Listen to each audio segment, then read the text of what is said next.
Sorry it's been a while since we've done a video like this. You've just been really busy.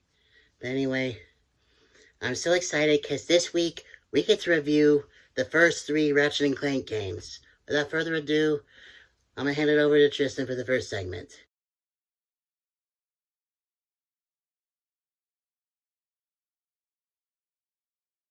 Okay, so for the story for the first one, I didn't really care for it that much as a kid because I just wanted the destruction, the weapons, the awesome fights, everything I thought was awesome, but did not care for the story. And I don't think any of us cared for the story at that time. When there's violence involved, when there's explosions involved, you don't really care. Now the second one, when I first played it,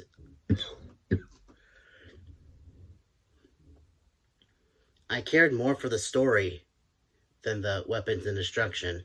Obviously, the weapons and destruction I thought were awesome, but they just weren't as awesome as the story.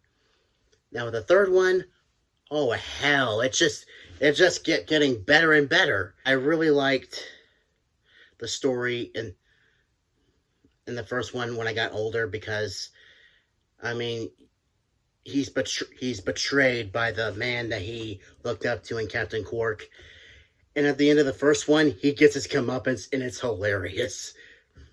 And in the second one, again, Captain Quark gets in, spoiler alert, the thief that you chase throughout the first third of the game. In the second one, not only is it not the main villain, but it's also the same, but it's actually a girl who is the same alien race as Ratchet. And she's actually a really awesome character, and she's funny, and granted, they do use the whole damsel in distress, oh my god, Ratchet, save me, cliche, which is in everything nowadays. Anything related to, like, action, it has to have that cliche. It's just, like, I mean, obviously I let go of it because the fight that leads up to you rescuing her, it was pretty epic. And in the third one, even though she's forgotten, the third one I played the most because I thought the weapons were especially awesome. I really loved just everything about the third one. I'm going to hand it over to Benny for the characters. I really like Clank because not only is he voiced by Sesshomaru from Inuyasha, but also he has his funny moments, he has his really dumb moments, but overall I really like him as a character. And Captain Quark, he is basically a parody of what a superhero is supposed to be, because he's lazy, he takes credit for what other people do, he just doesn't really care for anything as long as he gets what he wants. He doesn't care. And like Tristan said, I really didn't care for the characters in the first game at first, but over time I really grew to love the characters. All right, I'm gonna hand it over to Tristan for what we didn't like. What I didn't like is, well, this is really just something that I really focus on. The game is rated T for teen, and they actually don't swear in the game. They don't swear. And the one time it almost slips out with Angela in the second one towards the end, it's bleeped out. I mean, sure, it's probably the F word, but still, in PG-13 movies, you're allowed to say the F word once and get away with it. And plus,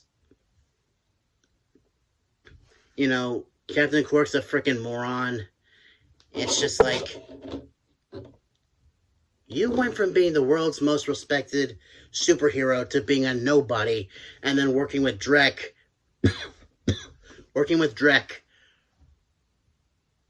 and you had no motivation to do so. Like, I understand if, like, he promised you to reboot your whole career like in the Ratchet and Clank movie, but it's not like that. It's never even explained why he does that. And it doesn't even explain why he has no problem Drek destroying all these other worlds to build this one world, just to destroy that world and start all over again. It's just like, if you're after money, even if you are washed up, you do realize that celebrities, you do realize you still get royalties, right?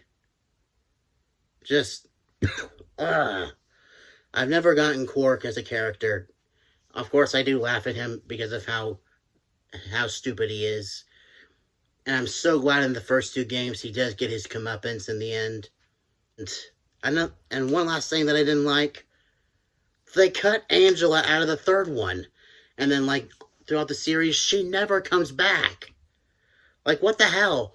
And even in one of the Ratchet and Clank games for PS3, I think it was called A Crack in Time. Yeah, it's revealed that you find a Lombax that's what Ratchet is. You find a Lombax that knew Ratchet's dad. And he's shocked that there's other Lombaxes. Like, Ratchet is shocked that there's other Lombaxes. I'm like, do you even freaking remember Angela? What the hell? Hope y'all enjoyed the video. Again, sorry it took so long. We've been busy doing other stuff.